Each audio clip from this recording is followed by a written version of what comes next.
Bonjour à tous, content de vous retrouver et on va encore une fois parler de Hawkeye, cette fois avec l'épisode 4. Alors, donc on retrouve Clint là où on l'avait laissé la semaine dernière, c'est-à-dire au fil de la lame tenu par Jack. Alors, effectivement, comme je le pensais, pas de combat. Là-dessus, c'est un point sur lequel au moins j'avais raison. Et donc s'ensuit une discussion, parce qu'en fait on se rend compte qu'Eleanor était là aussi. Et on se retrouve dans une situation très... comment dire? C'est rigolo ce face-à-face entre Eleanor Jack et Clint et Kate. On dirait un peu qu'ils se font engueuler, qu'ils ont été convoqués par le principal ou un truc dans le genre. Avec Clint toujours aussi désabusé, qui a vraiment pas envie d'être là. Et, euh, et donc voilà, c'est une scène qui est plutôt rigolote, qui est faite pour sourire. Jack, dans cette scène, du coup on se rend compte qu'ils se connaissent pas. Donc là par contre, mea culpa, erreur de ma part.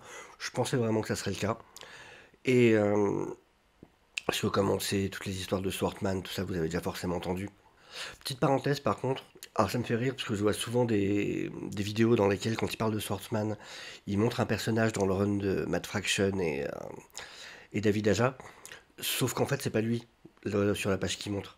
C'est un élève de Swordsman. Donc voilà, si vous voyez d'autres vidéos où vous voyez ce style très représentatif d'Aja et on vous parle de Swordsman en vous montrant une image, non, c'est pas lui, c'est un autre disciple qu'Hawkeye rencontre un moment. On le voit pas Swordsman dans ce run-là, on le voit dans le run suivant par contre, celui de Jeff Lemire. Donc voilà, c'était juste une petite précision. Alors, donc l'échange se passe. Jack est encore très goofy dans cette scène, vraiment représenté comme quelqu'un qui comprend pas trop ce qui se passe. Je commence à me dire qu'effectivement Jack n'est pas un vilain de la saison, mais il y a quand même quelque chose bizarre entre sa connaissance de l'épée. Donc je sais pas. Est-ce qu'on nous réserve quelque chose pour plus tard avec lui, pas dans cette série, mais après ou quoi, je sais pas. Mais j'ai quand même l'impression qu'il cache quelque chose, même si c'est pas quelque chose qui aura un effet à court terme. Même avec les informations qu'on apprend plus tard, je pense qu'il y a peut-être une autre raison à ça. Enfin bon, on va y revenir. Au moment où Clint part, déjà il arrive à voler l'épée. Ça c'est clean, discrètement, il arrive à l'embarquer. Et il y a une discussion entre Eleanor et Clint près de l'ascenseur. Et alors ça commence comme une discussion de classique qu'une mère pourrait avoir dans cette situation-là. Mais on en arrive au moment où Léonore, là on voit qu'elle change de ton. Et il y a ce truc de est-ce que vous allez abandonner cette affaire? Et là on sent quelque chose de plus profond. Donc voilà, toujours dans ce truc de et Eleanor est clairement impliquée dans tout ce qui se passe. Voilà, il y a ce petit élément-là qui joue encore énormément. Avant, elle parle de Natasha, comme quoi effectivement, même une Avenger s'est morte, donc ça finit pas en sécurité. Ça pourrait se comprendre, même si c'est le petit jab quand même, hein, où on voit Clint se décompose un peu. Mais c'est vraiment surtout cette partie d'après où où elle parle où elle lui demande s'il va abandonner l'affaire, où on sent que vraiment ça l'arrangerait. Il y a quelque chose, elle, de personnel qui fait qu'elle voudrait qu'il abandonne cette affaire. D'autant plus que juste après, on la voit effectivement passer un coup de fil et laisser un message à quelqu'un. Alors, est-ce qu'il s'agirait de Fisk? Est-ce qu'il s'agirait de Valentina? Ce qui expliquerait l'intervention en fin d'épisode de quelqu'un dont on reparlera. À voir. Mais en tout cas, voilà, il y a des enjeux plus importants et il y a des choses qui se passent au-dessus d'elle. Il y a aussi une référence après à la partie de Noël des Bishops. Et je me demande du coup si c'est pas en rapport avec dans les trailers, on voit une scène où Clint et, et Kate arrivent en costume. Et du coup, je me demande si ce serait pas le décor du climax de fin qui serait justement cette partie de Noël des Bishops. Qui forcément, c'est une fête d'entreprise, donc on peut se douter que ça doit se passer un peu avant Noël. Donc ça doit pas être le 24, donc il pourra toujours retourner avec sa famille. Ça doit être parce que si je me souviens bien, il parle de 3 jours avant Noël à un moment dans l'épisode. Donc ça devrait être peut-être d'ici 2 jours. Donc voilà, je trouve ça plutôt intéressant. Alors pour l'instant, je vais laisser de côté tous les éléments qui concernent la Rolex. Parce que ça, je voudrais en parler vers la fin. Donc voilà, je vous dis tout de suite, ça on va en parler, on va développer plus tard. Alors, on passe à l'appartement de la tante de Kate. Scène suivante. On voit sur la fin de la discussion de Kate avec sa mère et son futur beau-père, où d'ailleurs on voit qu'il y a vraiment un changement aussi de la part de Kate vis-à-vis de Jack. On voit qu'elle est heureuse de retrouver sa mère heureuse, de la voir comme ça sourire. Elle est étonnée parce que sa mère en vient même à danser. Enfin, du coup, c'est assez touchant. Il y a ce côté où elle commence à être contente pour elle. Mais à un moment, quelque chose qui est dit, justement par rapport à la fête de Noël, lui fait se rendre compte que pendant ce temps-là, Clint est tout seul et loin de sa famille. En plus, elle se rappelle de ce coup de téléphone avec son fils, où il parlait du marathon de films de Noël. Et, et du coup, voilà, elle a ce déclic. Et elle arrive à l'appartement avec des pizzas, des films, pour pouvoir faire un marathon à eux. Et voilà, plein de petites décos, de petites choses de Noël. Et en arrivant, du coup, elle lui explique qu'elle veut qu'il règle ça vite. Parce qu'elle se rend compte que Clint est pris au piège dans la situation, et elle veut qu'il puisse aller vite retrouver sa famille. Alors dans cette scène, on a plusieurs références assez sympas aux comics. La première étant le moment où elle parle des flèches boomerang. Alors en fait, je vous en avais parlé la semaine dernière, pour ceux qui ont vu la review de l'épisode 3. La flèche boomerang, donc là elle fait la blague par rapport au fait que les flèches sont pas en nombre illimité. Elle fait la blague qu'il faudrait des flèches boomerang pour qu'elles reviennent. Parce que comme lui explique Clint, il n'y a pas de tricaro, de flèches truquées. Ce sont les têtes qui le sont. Les flèches, elles, sont toutes les mêmes. Et, euh, et donc elle fait cette blague-là de la flèche boomerang. Et comme je vous l'avais expliqué, en fait la flèche boomerang, c'est ce qui joue dans le climax de la scène de la poursuite de voiture. Sur le moment sur le pont, normalement, c'est une flèche boomerang que Clint utilise. Donc voilà, c'était un joli rappel. À voir si c'est quelque chose qui va être utilisé plus tard. Je pense pas, mais ça serait le genre de fusil de Tchekhov qu'on pourrait imaginer. Il y a aussi une autre référence qui est le lancer de pièces. Alors qu'il y a une scène assez touchante où pour la première fois on a vraiment Clint qui fait l'effort de montrer à Kate une nouvelle technique. Et il faut savoir que dans les comics, dans le fameux run de Fraction et Aja, en fait c'est quelque chose que Barton, le frère de Clint, lui apprend quand ils sont enfants, avec des bouteilles. Et justement, si vous regardez dans le générique de fin, dans la partie animée, il y a un moment où on voit deux bouteilles avec une pièce, où on voit quelqu'un qui essaye de tirer la pièce, ça casse pas la bouteille. Et ça, c'est totalement tiré du run de comics. Donc effectivement, quand Barton l'apprend à Clint, au début, il met pas assez de force pour pouvoir casser la bouteille, alors que Barton, lui, est capable de casser la bouteille en mille morceaux.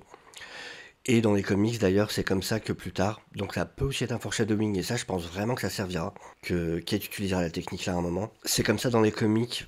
Alors c'est pas une pièce, c'est avec un cure-dent que Clint arrivera à battre quasi le clone. Donc voilà, ça je pense qu'effectivement ça peut être complètement un foreshadowing. Alors autre chose qui peut aussi être peut-être une référence aux comics, je l'avais pas noté la semaine dernière, mais il y a ce fameux Thanos was right qu'on voit un peu partout. Là on le voit sur un mug, on l'avait déjà vu dans les toilettes dans l'épisode 1. Et en fait à mon avis, ça peut être une idée qu'ont eu les scénaristes à cause du run de... C'est le run de Rosenberg avec Otto Schmidt, si je dis pas de bêtises. Et justement, dans ce run-là, Clint sort avec l'infirmière de nuit, qui est un personnage de l'univers Marvel. Et en fait, à un moment, quand il rentre chez lui, l'infirmière de nuit est là, et elle porte un t-shirt Hulk was right. Donc, je pense que les scénaristes ont pu être inspirés par ça, et que c'est ce qui leur a donné l'idée du Thanos was right qui revient. Justement à cause de ce Hulk was right dans les comics. Donc voilà pour les références comics. Ensuite, on a une scène assez touchante où Clint va raconter sa rencontre avec Natasha. Donc comment à la base il était censé la tuer, n'a pas voulu le faire parce il a eu l'impression que c'était quelqu'un qui voulait quitter sa vie d'avant. Et donc, comme on le sait tous, effectivement, ça a été confirmé. Et donc on voit à quel point ça le touche toujours. Et, euh, et de fil en aiguille, on sent que Kate a déjà des doutes et elle lui parle de Ronin, de comment il l'a rencontré. Et de par le silence de Clint, Ça confirme du coup l'impression qu'elle avait déjà, et elle comprend que c'est lui. Et ça, j'ai bien apprécié. Le fait qu'on nous la fasse pas jouer pour une idiote, entre guillemets, du coup, qui ne le comprenne pas par elle-même, et en plus, que ça n'amène pas sur une espèce de conflit, alors que justement, on sait, Kate sait que Clint, juste avant, justement, il lui dit entre autres que sa mission à la base était de tuer Natasha, elle sait que ça a été un agent, donc j'ai vraiment apprécié ouais, qu'elle soit plus dans une position de compréhension de bah oui, t'étais détruit par la perte de ta famille, évidemment que t'as pu péter les plombs, évidemment que t'as craqué, que t'as été trop loin. Et du coup c'est cool, j'ai beaucoup aimé cette interaction-là. Et donc voilà, là où on pensait qu'il y avait du conflit qui allait naître par cette situation, bah il s'avère que non. Et du coup sur ce côté-là, je suis assez content d'avoir eu tort. Je trouve ça plus intéressant et plus positif dans la caractérisation du personnage de Kate.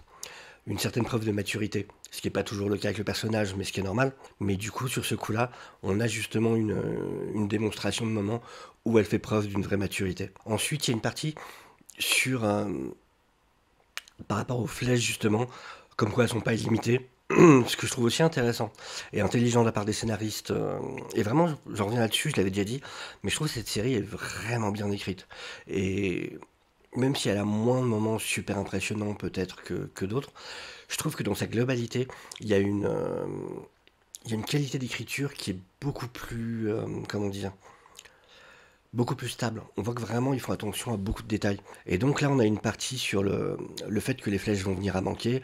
C'est des flèches spéciales et comme quoi il faut trouver une solution. Et donc c'est là qu'ils ont l'idée, que Clint a l'idée de faire appel aux LARPers, aux joueurs de jeux de rôle grandeur nature, sachant que beaucoup sont des agents de police.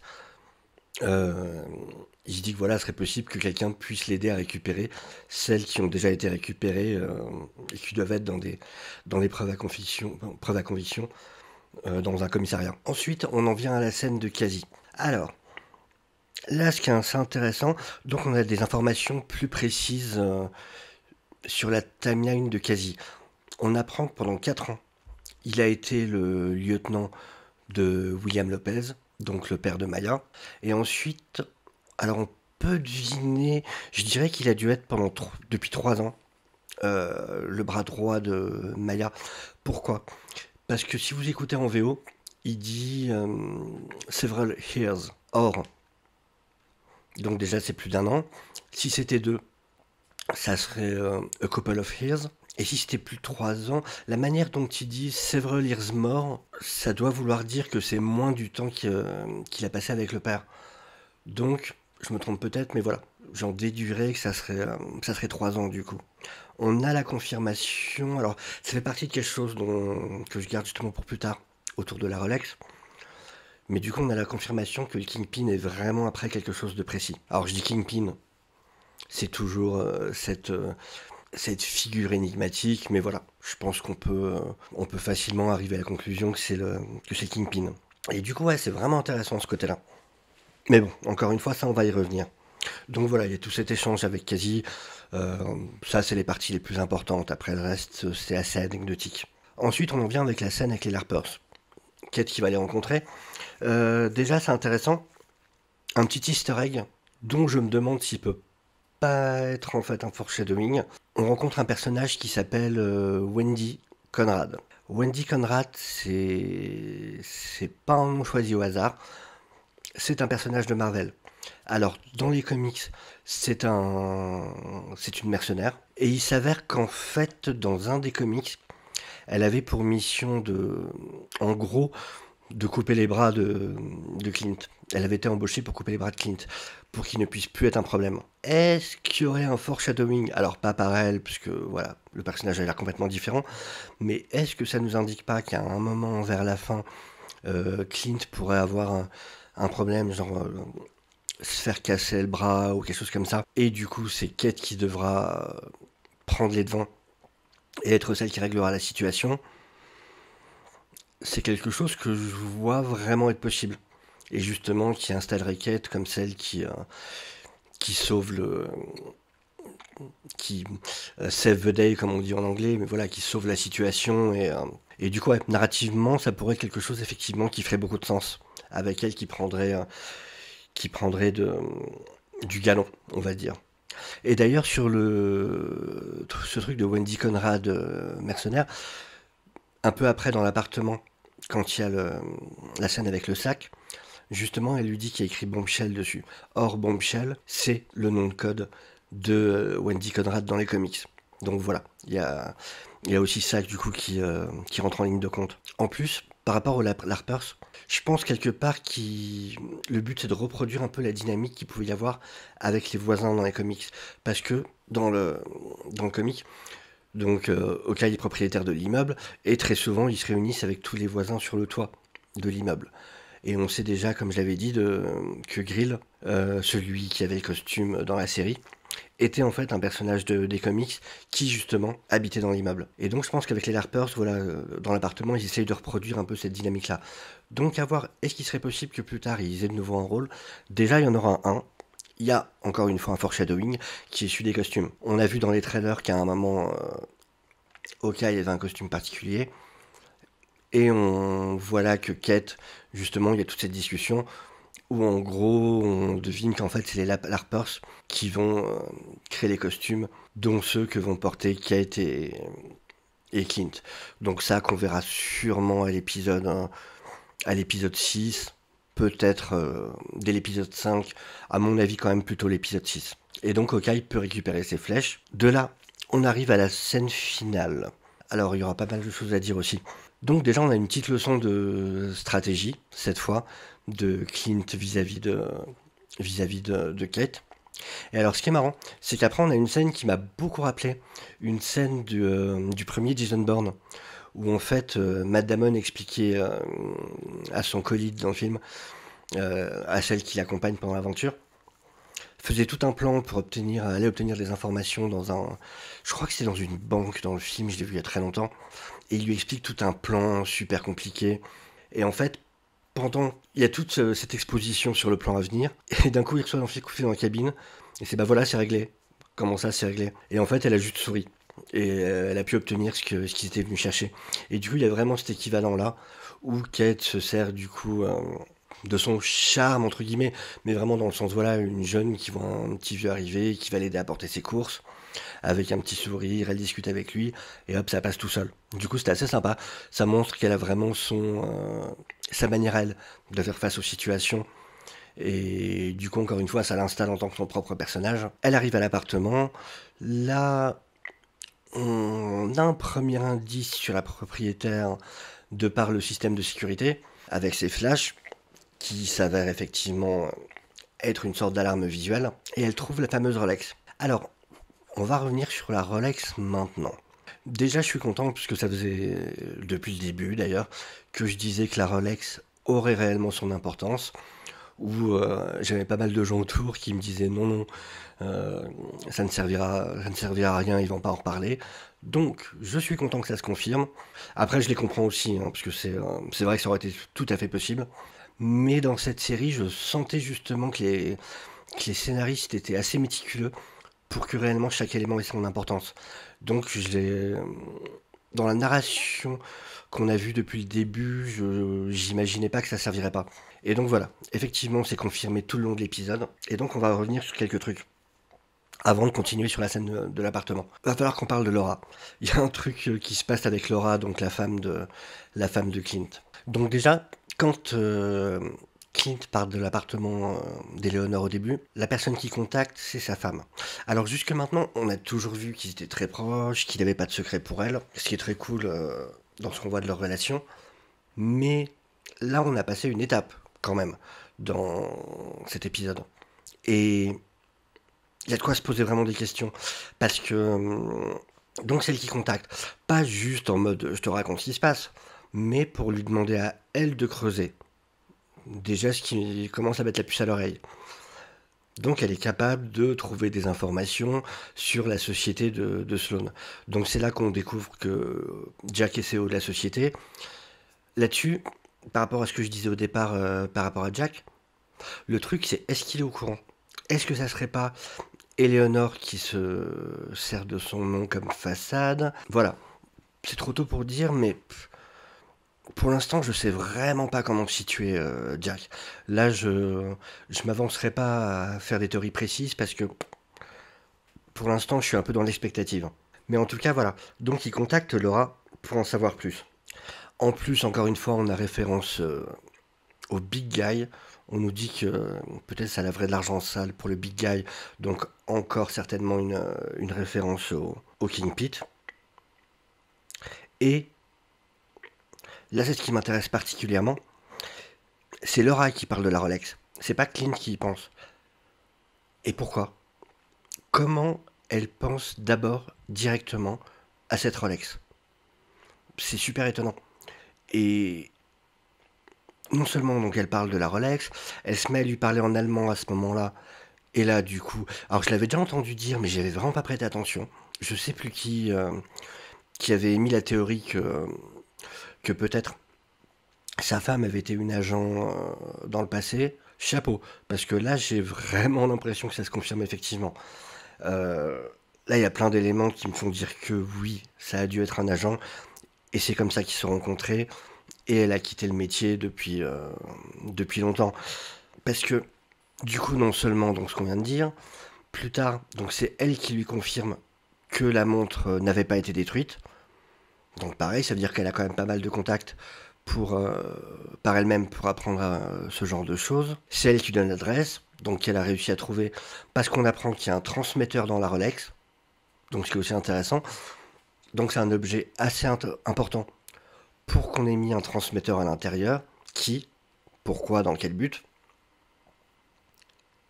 Et quand Clint parle de la Rolex à Kate, il lui dit que c'est un objet, quand elle la trouve dans l'appartement justement, là on revient sur la scène finale, il lui dit que cette montre risque d'impliquer quelqu'un qui a quitté, comment dire, qui a quitté sa fonction il y a longtemps. Et du coup là, clairement, je me demande, est-ce que la Rolex est liée à Laura, du coup sa femme, qui aurait quitté sa fonction d'agent il y a longtemps. Donc est-ce qu'elle a été impliquée dans une mission par rapport au Kingpin pour le faire tomber ou quelque chose comme ça? Là vraiment je me pose des questions. Parce qu'en plus, à côté de la montre, du coup, il y a des informations sur la famille de Clint. Alors là je vais partir un peu loin. Là c'est du n'importe quoi.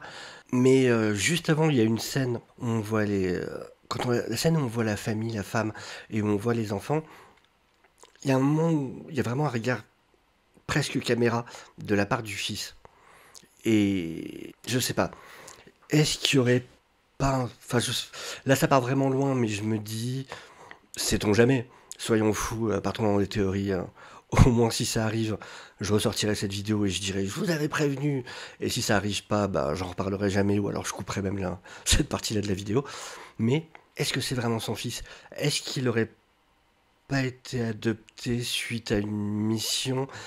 Et peut-être c'est la raison pour laquelle le Kingpin est tellement après cette Rolex qu'en fait on lui aurait volé son fils. Voilà, enfin ça part très loin, ça se met sous 15 guillemets de chaque côté. Mais bon, voilà, je jette ça comme ça dans la mare au lion. Voilà, on va dire ça comme ça. Je sais qu'on dit pas la mare au lion, ne mettez pas ça en commentaire, au cas où. Mais donc voilà, la Rolex c'est super intéressant du coup. Je me demande vraiment, on va avoir les révélations très bientôt, mais du coup, ouais, je me demande vraiment à quoi ça peut être lié. Et comment la montre en elle-même permet de relier à quelqu'un, sachant qu'elle avait déjà la montre, donc c'est pas juste une gravure derrière ou je sais pas quoi, c'est un objet dont s'il le récupère, il peut empêcher qu'on retrouve la personne. Donc il y a quelque chose de plus compliqué, quelque chose à décoder, quelque chose à... Je sais pas, je suis vraiment curieux par rapport à ça. Et donc voilà, à partir de là, on arrive sur le gros climax de l'épisode. Donc Maya qui débarque d'un côté et un personnage mystérieux qui débarque du côté de Clint. Mystérieux, oui et non, on se doute quand même. Si on a suivi un peu toutes les rumeurs, tous les... Voilà, on sait qui ça peut être. Le personnage à cagoule, on pourrait croire que c'est Sam Fisher au départ, mais on se doute bien que non. Donc on a d'abord un combat Maya-Kate de leur côté dans l'appartement et Clint est le personnage mystérieux sur le toit de l'immeuble, qui ensuite donc se retrouve en un seul combat sur le toit. Sur le combat en lui-même, j'ai pas grand chose à dire. C'est plutôt sympa. Après, c'est très cut quand même. Je suis pas ultra fan de la manière dont ça a été filmé, mais bon. Après, ça remplit sa fonction, ça fait le taf. Voilà. Bon. Donc voilà, on découvre que le personnage est Yelena, ça on pouvait s'en douter, surtout qu'on voit assez vite ces bracelets avec les flèches électriques qui sont l'arme classique des Black Widow. Alors là, par contre, du coup, il semblerait que je m'étais trompé sur le fait que Yelena soit au courant qu'elle se fait manipuler par Valentina, mais il y a quand même quelque chose qui prête à se poser des questions. On voit que il y a plusieurs moments où Yelena aurait pu faire beaucoup plus de mal que ce qu'elle fait. En particulier, la scène où elle jette Kate par-dessus la rambarde, on voit que d'abord, elle prend soin d'accrocher la corde à son... Ah, j'ai plus le nom en tête. Euh, Vous savez, ce truc pour accrocher la corde, le mousqueton. Voilà. On voit qu'elle prend bien soin d'accrocher le mousqueton. Donc, on n'a vraiment pas quelqu'un qui est dans une espèce de position de j'éliminerai tous ceux qui se mettent sur mon chemin. On voit qu'elle évite vraiment de faire des victimes et de faire trop de mal. Du coup, ce qui va un peu à contre-courant de elle est dans une espèce de vengeance aveugle. Non, il y a autre chose. C'est quand même plus en finesse que ça. Et donc voilà, donc ouais, j'ai trouvé ça super intéressant qu'elle fasse attention à ça. Et plus tard, quand elle fait face à Kate et que Kate la tient en joue avec une flèche, si vous regardez bien, Yelena fait un signe assez discret de non avec la tête. Et du coup, je me demande ce que ça signifie. Est-ce que c'est un nom de ne fais pas ça, mais qu'est-ce qui implique vraiment? Perso, je le vois un peu comme un nom de fais pas ça, vaut mieux qu'on arrête là, sinon je vais te faire du mal. Parce qu'on a quand même une Black Widow face à Kate. Kate a beau être super douée, c'est Yelena, c'est une Black Widow, elle tient facilement tête à Clint. D'ailleurs, elle prend le dessus sur la fin du combat, mais Clint est sauvé, entre guillemets, parce que du coup, est-ce que c'est vraiment sauvé par un... En plus, si on regarde ces flèches électriques, je me demande si elles sont pas censées être plus puissantes, parce que ça ne met pas hors de combat Maya, ça ne met pas hors de combat Clint. Enfin, je les trouve super nerfs par rapport à ce qu'on en connaissait. Je pensais que au moins ça mettrait hors de combat la personne sur qui on utilise. Parce que là, c'est moins puissant qu'un taser classique de n'importe quel policier. Donc, est-ce qu'elle aurait pas fait exprès aussi de les régler sur une position faible? Enfin voilà, j'ai vraiment l'impression qu'Elena les teste plus que vraiment et sur un truc de je veux l'éliminer. Sinon, elle pourrait agir de manière beaucoup plus létale. Donc voilà, c'est quelque chose, pareil, qu'on va forcément comprendre dans les 2 épisodes qui suivent. Mais, euh, mais voilà, je trouvais ça vraiment super intéressant. En plus, du coup, évidemment, il faut en parler. Quand Yelena jette Kate par-dessus la rambarde, Clint se jette vers la rambarde. Et là, on a une scène qui, évidemment, rappelle la scène de Natasha, de la mort de Natasha. Et on voit Clint qui se décompose. Et effectivement, si Yelena n'avait pas elle-même attaché la corde au mousqueton, Kate serait morte. Dans cette scène-là, Kate était finie. Clint n'aurait pas eu le temps d'intervenir. Donc, clairement, oui, là, il se rend compte, waouh, ok, là, on n'est plus contre la mafia des survêtes, là, ça allait, je pouvais gérer, c'est des rigolos. On n'est plus contre Maya, que je peux gérer aussi. Là, c'est une Black Widow. On déconne plus, ça devient réellement dangereux. Et là, elle a failli mourir. Avec ce plan vu du dessus, ce plan zénital de, de Kate qui évidemment rappelle la mort de Natasha. Donc oui, ça traumatise Clint directement sur le coup. Plutôt que de la faire remonter, il coupe la corde pour qu'elle reste en dehors du combat parce que là, à ce moment-là, ça devient beaucoup trop dangereux pour elle. Sauf que j'aime beaucoup ce plan sur Kate justement qui se relève super décidée en j'y retourne tout de suite, c'est quoi cette histoire? On va pas m'éliminer comme ça. Donc ça montre la force de caractère de Kate. Et par rapport au début, quand ils étaient prisonniers, quand ils avaient été faits prisonniers par la mafia des survêtes, on voit qu'elle commence vraiment à prendre du caractère, à gérer le stress et à être apte à gérer ce genre de situation. Donc ça, pareil, j'ai trouvé que ça fait partie de l'évolution du personnage et que du coup, c'est assez sympa à nous faire voir. Et donc voilà, du coup, l'épisode se finit. Donc après, Yelena soit partie. Et donc pareil, le fait qu'elle parte aussi facilement, alors qu'elle aurait pu facilement reprendre la tête, je me dis quelque chose, que ça va plus loin que elle est juste sur une mission de vengeance. Je me trompe peut-être complètement. Peut-être que je lis trop de choses en arrière-plan là-dedans, mais ouais, pour moi, il y a vraiment cette seconde lecture. Et donc, fin de l'épisode, on peut s'y attendre. On a un Clint qui ne veut absolument plus qu'elle participe à la mission. Parce que là, pour lui, ça va trop loin. Là, on a atteint un niveau supérieur. En plus, j'imagine qu'il doit avoir peur pour lui, pour sa famille surtout, avec le fait qu'il y ait des informations dans l'appartement de Maya, le fait que les Black Widow soient impliqués, surtout que lui, il sait pas que c'est une mission personnelle. Pour lui, ce qui se passe, c'est que quelqu'un a empêché voire des Black Widow contre lui. Donc à partir de là, on arrive sur un tout nouveau stade de danger. Donc de manière très très compréhensible. Alors qu'avant, malgré la mère qui avait dit de mêler pas ma fille à ça, machin, ça avait rien changé, parce qu'il savait qu'il pouvait gérer facilement. Là non. Là ça va trop loin, et il est hors de question de mêler Kate à ça. Donc voilà.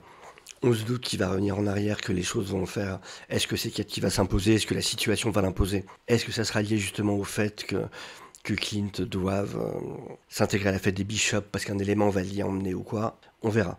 Mais en tout cas, donc voilà, super épisode en tout cas, qui a commencé assez lentement avec plutôt de la mise en place, mais que personnellement je trouve toujours super intéressante aussi. J'adore le développement de personnages et des interactions, mais qui n'a fait que s'accélérer au fur et à mesure, jusqu'à pas mal de reveal, on va dire, mais qui pose plus des questions pour la fin de la série. Et donc voilà, clairement, je pense qu'on va avoir 2 derniers épisodes super intéressants, avec plein de choses qu'on doit développer. Donc je suis vraiment curieux d'arriver déjà la semaine prochaine, d'avoir l'épisode 5. En plus, pour ceux qui connaissent un peu les rumeurs, on attend beaucoup de l'épisode 5. Donc voilà, j'espère que ça va être confirmé, on va voir ça. Donc bah écoutez, merci d'avoir suivi. Je vous souhaite à tous une excellente journée, excellente soirée selon quand vous regardez la vidéo. Et voilà, à très bientôt. Merci à tous.